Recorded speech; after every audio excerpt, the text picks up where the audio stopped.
Hey folks, Country Prepper here. Well, it's time to do a little bit of maintenance on the truck and get ready for winter. And I won't be showing any of the like kits or anything like that I put in the truck. This is strictly just maintenance stuff. And the reason for this, the reason I'm even doing this video is I realize most of you are probably already self-sufficient and have learned how to change the oil in your vehicles and, you know, change spark plugs, air filters, just basic general maintenance stuff, air up tires, all that kind of stuff. But for the younger people or people that are just starting out, people that have kind of adopted this lifestyle of prepping and self-sufficiency, This video is kind of for them, but even the people that have been doing it for a long time, maybe you'll pick up a pointer or two. So these are just things that I learned growing up from my dad mostly, and you know, some friends and things like that have taught me along the way, given me a little tips and stuff like that. So, but it's really general, very, very general stuff here, basic stuff. So, but one thing that I do want to mention right off the bat is if you have a jump start pack for your vehicle, if you don't, you really should get one. They're not so expensive that they're not worth putting the money into to have that peace of mind in case you can't find someone else to jump your vehicle for you with a set of jumper cables. So that's for a whole nother video, but I do want to make mention of this. This is that Jumpstart pack from 1x1 that I did a video on. I think it was in the spring. But if you didn't see that video, I'll leave a link to it, you know, in the description or up in one of them boxes or whatever. But so it's been sitting in my truck ever since then, and it dropped almost 30%. Just over, I don't know what it's been, like 6-7 months. So you definitely want to, that's just one of those little tips I wanted to give you guys, is definitely put those on the charger, make sure they're powered up and good to go before winter. So a few of the tools that you're going to want to have, and I am going to do a like top 10 tools every prepper should have type of video, but for this specifically, you're going to want a good socket set, and make sure if you're doing any kind of vehicle maintenance, make sure you have the proper tools for the job. They do make specific sockets for spark plugs. For anyone who didn't know that, they have kind of a rubber boot down in the bottom of them. It helps hold on to the spark plug so it doesn't fall out when you're trying to feed it into the hole and screw it in. So into the head. But anyway, you know, a good socket set with a good variety of sockets. Nowadays, you definitely need to have metric. That's something else that I need to actually buy, is a good set of metric wrenches. I've had the same set of standard wrenches since I was like 17, so I don't need to replace those. It was a good set, but it does need a new pouch for them, and that's something I'm going to be putting in the truck. But other than that, specific items like filter wrenches, that goes on your oil filter. And they make a few different types. I think I have the socket type 1-2. This one does not work very well with my truck. It worked really great on my previous truck, but just something to have on hand. And you just never know what vehicle, you know, if you get another vehicle, if you could still use it, you know, keep your tools. Other things, you know, funnels. You see these on my wall in every video I do in the garage, my funnels. Alright, got my tools, let's get going.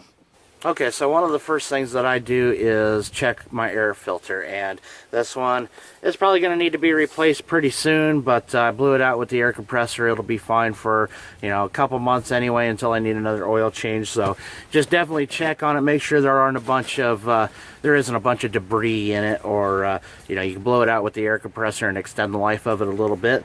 But anyhow, this one's good to go, so I'm going to put it back in.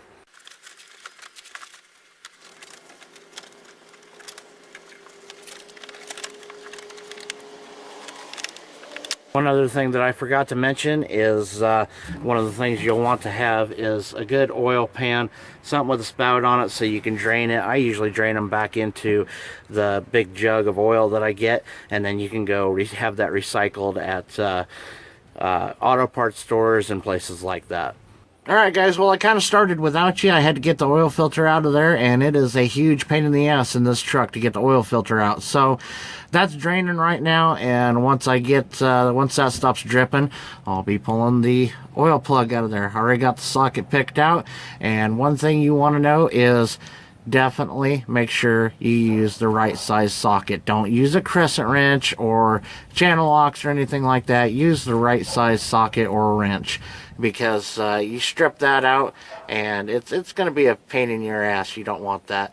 So just make sure you use the right tool for the job on something like that. Okay, so while that's draining, I have one other little quick tip for you here. If I can get it in view of the camera, your oil plug. These newer vehicles have, I don't know how far back it goes, but they have a magnet on them.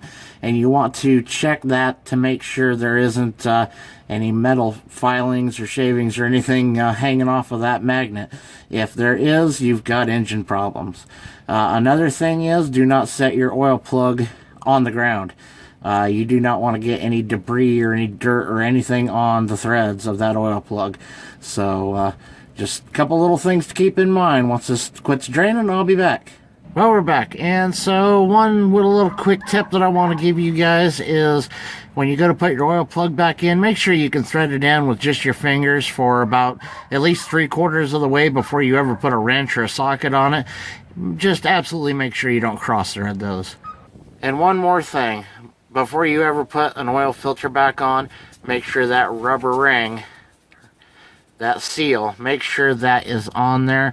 I have gotten one before that didn't have that, and oil went everywhere. A lot of people, and I'm going to do this too, will take just a dab of oil from the oil pan and put it on this ring, and it's supposed to help seat the gasket, I guess, and just make sure you have a good seal. So I'll go ahead and put this on, and we'll start filling her back up with oil.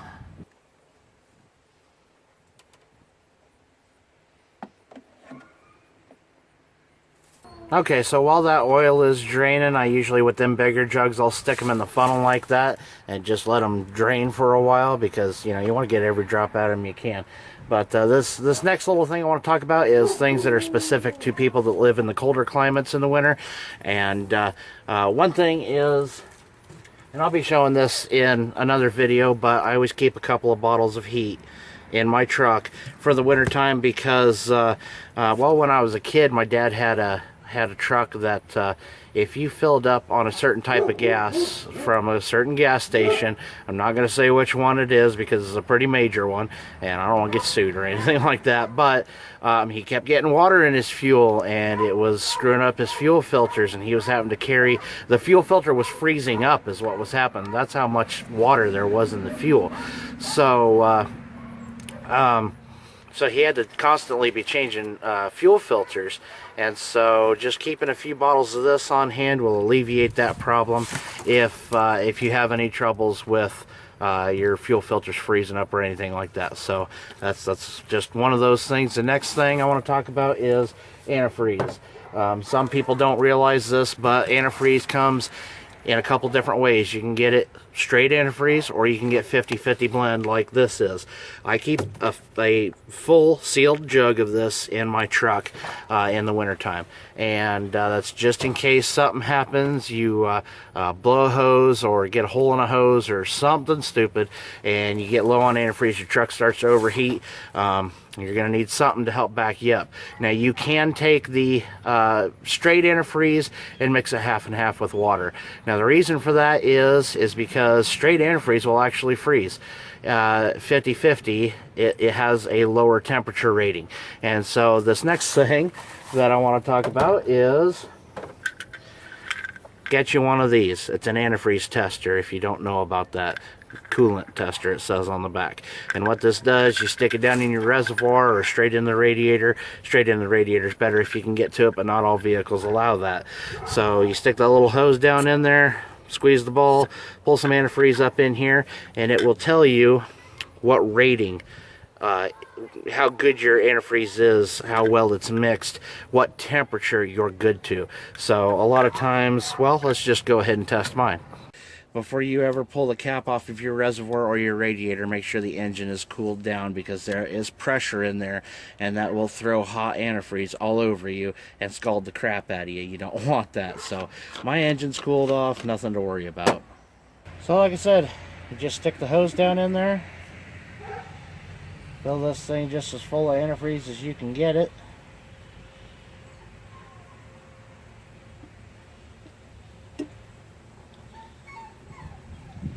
And so this side on this one tells you what your boil over protection is. This side tells you your freeze point, and I am good down below 45 degrees below zero. So mine is mixed just pretty much perfect. It even says it right on there, 50% concentrate recommended for 37 degrees below Celsius. So that'd be 34 degrees below Fahrenheit is what it says right there. So while we're still under the hood and talking about cold weather stuff, before it gets cold, it hasn't gotten really cold around here yet. It's gotten down into the 40s at night a couple of times, but that's about as bad as it's gotten, or as cold as it's gotten. I like cold weather, so it shouldn't say bad. But anyway, before it does get really cold, I will come out and I don't need to do it right now, like I said, but I'll put my Trickle charger on the battery. If your battery's more than like a year old, you might want to come out and put a Trickle charger on it. These things are really inexpensive. You can get them at Walmart, and they run, I don't know, what is it, like, you can do 6 volt or 12 volt, and it's like 2 amp or something like that. But anyway, put a Trickle charger on it just every now and then, once every couple of weeks, or, you know, if it's not really cold, maybe once a month, and just top off your battery. Just make sure it's maintained well and has a really good charge to it. And you definitely want to check your tire pressure too. Now, when it gets really cold, your tires will actually, the pressure in your tires goes down. So you want to make sure that you have proper amount of air in your tires, and you kind of want to make sure that you have enough for the fluctuation, because when you start driving and the tires heat up, you know, then the air expands, you get more pressure, things like that. So these tires are rated pretty high, but I still only run usually about 40 pounds in them. So that's more than plenty, and it's actually kind of stiff. They don't really have to have that much, but I never know when I'm going to haul something, you know, a load of wood or something like that. So I just make sure I keep them aired up so I'm not squatting the tires and reducing the life of them. So looks like I need to air them up. Alright, well that's it for today, guys. I hope at least somebody picked up something useful in this video, and hopefully it helps somebody out. The next prepping for winter series will be all the stuff that I keep in my truck. So keep an eye out for that one, and hopefully I'll get it up on the normal schedule on Wednesdays like I had planned. That second job, if you missed my last video that I took down already, the second job is over with, so hopefully I can get things done on a normal schedule again like I used to, and you know, see you guys a lot more frequently and talk to you more often. So anyhow, thanks for watching, guys. See you next time.